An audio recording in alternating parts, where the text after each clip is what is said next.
हाय दोस्तों, स्वागत है आपका मेरे यूट्यूब चैनल क्यूरियस माइंड में। मैं मनीषा तिवारी मिश्रा। आज हम देखेंगे issues and challenges of inclusive education. तो सर्वसमावेशी शिक्षा के परेशानियां क्या हैं और उसकी कठिनाइयां क्या हैं, उसके बारे में जानेंगे डिटेल में।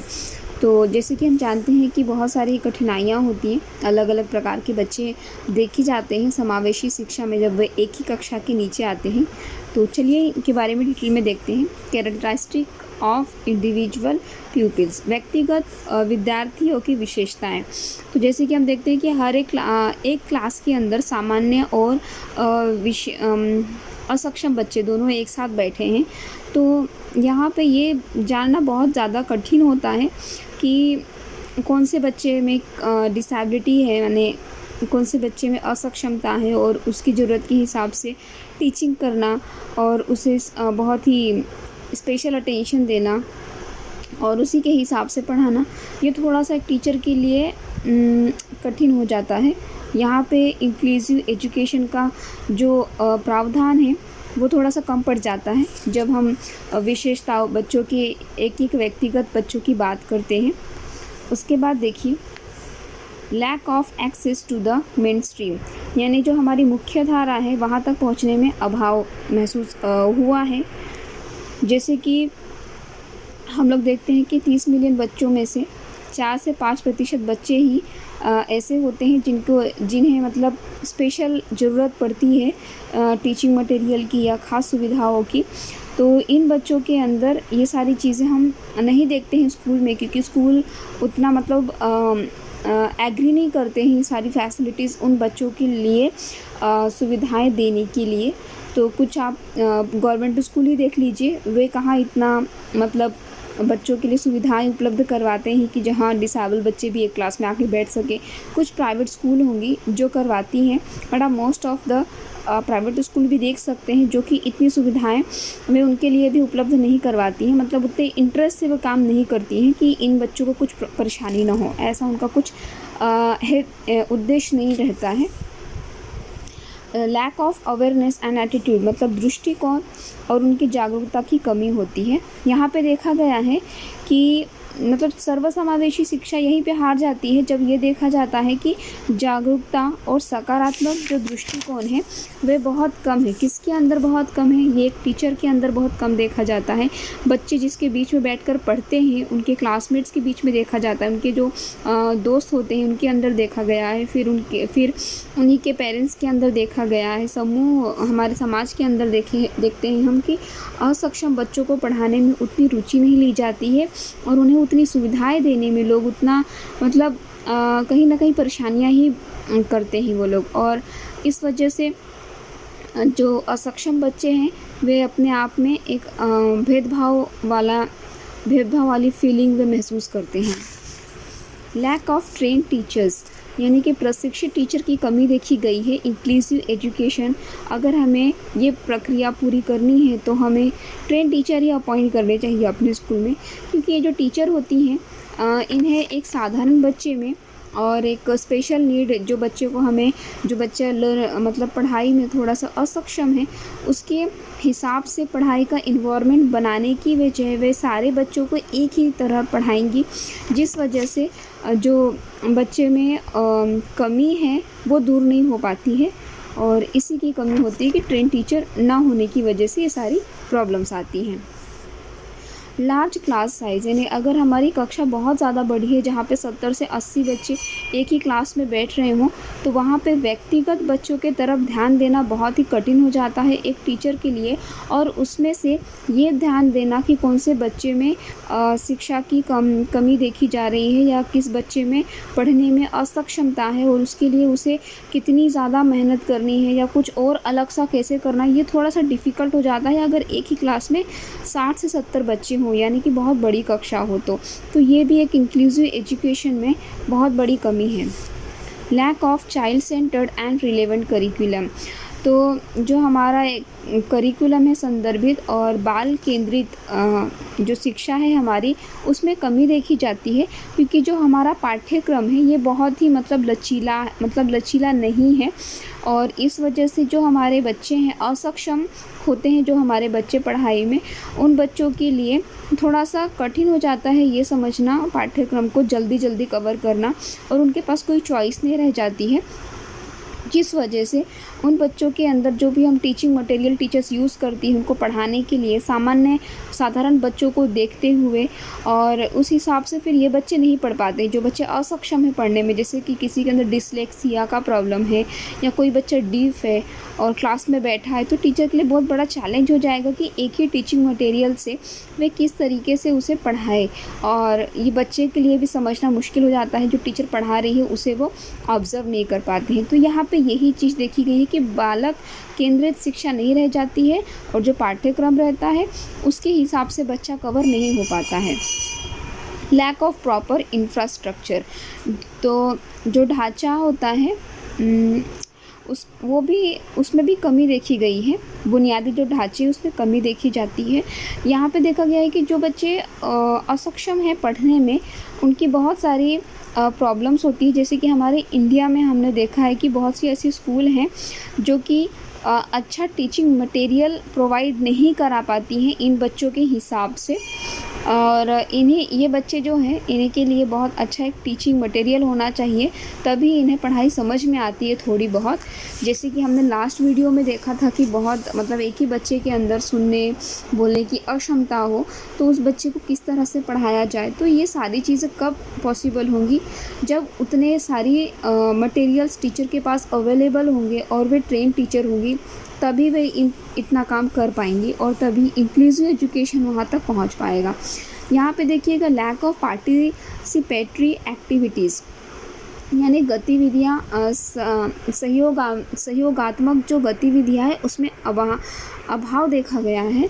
कि जैसे कि जो बच्चा असक्षम है पढ़ने में, उन बच्चों के लिए एक अलग अलग तरीके बनाए जाते हैं, एक टॉपिक दे दिया जाता है या कोई काम उन्हें करके सीखने में दे दिया जाता है। जैसे कि बच्चा अंधा है या उसे देखने में कुछ प्रॉब्लम है, तो उस बच्चे को हम टच से यानी कोई काम करवा के सिखा रहे हैं।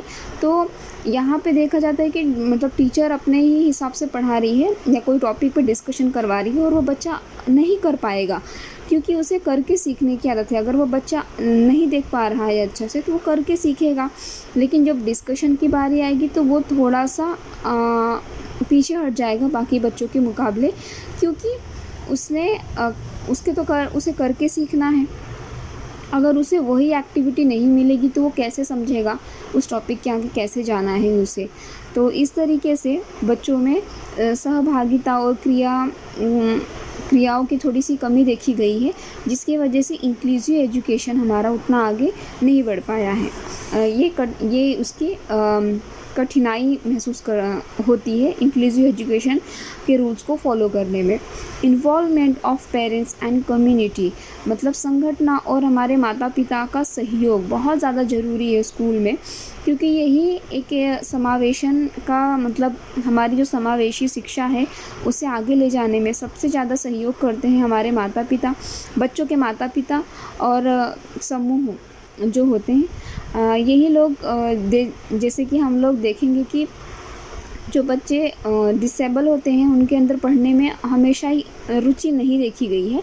इन बच्चों के अंदर रुचि निर्माण करने के लिए अलग अलग तरह के नियोजन बनाने पड़ते हैं या बहुत सारी टीचिंग मटेरियल्स यूज़ करने पड़ते हैं, जहाँ पे माता पिता का सहयोग हो, फिर समाज का भी हो सहयोग, बच्चों का जो साधारण बच्चे आसपास बैठे होते हैं उनका भी सहयोग हो। तो ये बच्चे थोड़े से पढ़ने में प्रोत्साहित होते हैं। लेकिन अगर ये सारी चीज़ों में अगर कमी देखी जाए तो ये एक बहुत बड़ी कमी होती है इंक्लूसिव एजुकेशन में, सर्वसमावेशी शिक्षा में। Accountability, the lack of accountability of teachers, challenge and inclusive. अच्छा, टीचर्स के अंदर किसी भी चीज़ को लेके साझेदारी नहीं देखी जा गई है, जिस वजह से यहाँ पे सर्वसमावेशी शिक्षा में परेशानी देखी जाती है जब टीचर के अंदर साझेदारी नहीं होती है। मतलब टीचर यही नहीं समझ पाती है कि सामान्य को और डिसेबल बच्चे को मुझे कैसे पढ़ाना है। पार्टनरशिप, साझेदारी देखिएगा, यहाँ पे बताया गया है कि माता पिता, टीचर, स्कूल की जो मतलब समूह होता है उनका एक मतलब इन लोगों में अगर साझेदारी हो तो ही हमारी जो शिक्षा की प्रक्रिया है वो बहुत ही अच्छे से चलती है। लेकिन अगर हम लोग देखेंगे ख़ास तौर पे कि इन्हीं लोगों में मतलब साझेदारी देखी नहीं जाती है, जिस वजह से इंक्लूसिव एजुकेशन कठिनाई महसूस करता है अपनी जो प्रक्रिया उसे पूरी करने में। कोलैबोरेशन और कंसल्टेशन, परामर्श और सहयोग, जब सहयोग हो बहुत सारी संगठनाओं में, शिक्षा से संबंधित संगठनाओं में अगर सहयोग हो, गवर्नमेंट का हो, एनजीओ का हो, ये जो संगठनाएं हैं सब एक साथ काम करें, तभी हम लोग बहुत बेहतर शिक्षा प्रावधान उपलब्ध करा सकते हैं सारे बच्चों के लिए, क्योंकि यहाँ से ही हमें रिसोर्सेज बहुत सारे मिलेंगे। बट ख़ास तौर पे देखा जाए ना तो इसी में बहुत कमी है, जिस वजह से कोलैबोरेशन और कंसल्टेशन की कमी होने की वजह से इंक्लूसिव एजुकेशन हमारा सक्सेसफुल नहीं हो पा रहा है। लैक ऑफ सपोर्ट, सहारे की कमी देखी जाती है कि देखिए जब बच्चा अगर पढ़ाई में कमज़ोर होता है तो उसके अंदर कोई ना कोई परेशानी होती है, तो उसे सहारे की ज़रूरत होती है, उसके माता पिता की, टीचर की, उसके दोस्तों की। लेकिन कई बार टीचर ही अनट्रेंड होने की वजह से वो समझ नहीं पाती है, पेरेंट्स भी नहीं ध्यान देते हैं, और कई बार यही बच्चे जो मतलब डिसेबिलिटी फेस कर रहे हैं, असक्षमता फेस कर रहे हैं अपने पढ़ाई में, यही लोग फिर समझ जाते हैं कि उनके साथ भेदभाव हो रहा है टीचर के द्वारा, माता पिता द्वारा या उनके क्लास के बच्चों द्वारा, तो ये लोग फिर वहीं पे हार मान जाते हैं और अब कोशिश करना भी छोड़ देते हैं। तो सहारे की बहुत कमी देखी जाती है इन बच्चों के लिए, इसलिए इंक्लूसिव एजुकेशन में ये भी एक बहुत बड़ी कठिनाई है। पीयर रिजेक्शन, यानी कि क्लास के जो बच्चे होते हैं वे जो बच्चे पढ़ाई में थोड़े कम हैं या डिसेबिलिटी से जूझ रहे हैं, उन बच्चों को वे अपने से अलग समझते हैं, एक्सेप्ट नहीं करते हैं। उस टाइम पे स्पेशल बच्चा अपने आप को मतलब स्कूल आना बंद कर देता है, जो कि सबसे बड़ा कारण है स्कूल छोड़ने का स्पेशल बच्चों का, क्योंकि उन्हें उनके पीयर से रिजेक्शन मिलता है, नकारात्मक इन्वायरमेंट मिलता है, जिस वजह से वो स्कूल आना पसंद नहीं करते हैं। उन्हें अलग तरीके से ताने दिए जाते हैं, उनकी मजाक उड़ाया जाता है, जिस वजह से बच्चे स्कूल छोड़ देते हैं। और ये एक बहुत बड़ी कमी है इंक्लूसिव एजुकेशन में, जो कि हमें साधारण बच्चों को समझाना चाहिए कि वे भी आपकी तरह ही बच्चे हैं। थोड़ी सी कमी होने की वजह से उन्हें स्वीकृति मिले, बट ये बच्चे को स्वीकृति क्लास में न मिलने की वजह से ये सारी प्रॉब्लम्स होती हैं, और यही एक सबसे बड़ा कारण है कि डिसेबिलिटी वाले बच्चे स्कूल ड्रॉप आउट कर देते हैं, छोड़ देते हैं बीच में। लेबलिंग, बच्चों की वर्गीकृत कर देना बहुत बुरा है जब बच्चों को वर्गीकृत कर दिया जाता है उनकी असक्षमता के हिसाब से, और इसी वजह से ये बच्चे अपने आप को क्लास में बहुत ही अकेला महसूस करते हैं और स्कूल आना भी बंद कर देंगे, पढ़ने में भी इनका मन नहीं लगेगा, और ये ऐसा महसूस करेंगे कि इन्हें किसी ने मतलब नकार दिया है। तो इस तरीके की फीलिंग इन लोगों के अंदर आ जाती है। तो अगर हमें इंक्लूसिव एजुकेशन को आगे बढ़ाना है तो सबसे पहले तो हमें बहुत सी चीज़ें हैं जिसमें काम करना चाहिए कि सारे बच्चों को समानता के अवसर देने चाहिए, और सारे बच्चों को हमें एक जैसा समझना चाहिए, फीलिंग्स देनी चाहिए, और उसके बाद उन्हें सपोर्ट देना चाहिए, सहयोग करना चाहिए। पेरेंट्स और कम्युनिटी जो समाज है हमारा, वहाँ पे जागरूकता फैलानी चाहिए ताकि इंक्लूसिव एजुकेशन में कोई कठिनाई ना हो और ये अच्छी तरीके से ये प्रक्रिया चले। उसके बाद हम देख लेते हैं बेनिफिट्स क्या है इंक्लूसिव एजुकेशन के। इंक्लूसिव एजुकेशन में सारे बच्चे एक साथ पढ़ते हैं, जिस वजह से ये सभी बच्चे एक दूसरे से कुछ ना कुछ नया सीखते हैं और एक नया अनुभव लेकर बाहर जाते हैं। उसके बाद देखिएगा यहाँ पे ये बच्चे this gives special education students the support they need while they stay in general education classroom. जब स्पेशल बच्चे जनरल सामान्य बच्चों के साथ पढ़ाई करते हैं तो उन्हें एक सहारा मिलता है, उनकी ज़रूरतें पूरी होती हैं, जिस वजह से इन्हें अपने आप को अलग ना रखने की वजह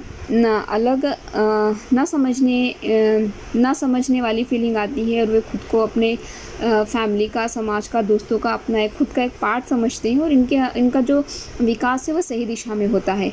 और यहाँ पे देखिए कि सारे बच्चे एक दूसरे से जब इंक्लूसिव एजुकेशन के क्लासरूम में, कक्षा में आते हैं, सर्वसमावेशी शिक्षा के हिसाब से सारे बच्चे जब एक क्लासरूम में आते हैं तो वे सभी एक दूसरे से कुछ ना कुछ नया सीखते हैं, नया अनुभव लेते हैं, जिससे इन्हें भी बहुत एक दूसरे से ज्ञान मिलता है, और यही सारे ज्ञान इनके भविष्य में काम आते हैं। तो आई होप आपको ये वीडियो अच्छा लगा होगा। अच्छा लगा हो तो लाइक करें, सब्सक्राइब करें और अपने दोस्तों के साथ शेयर करें।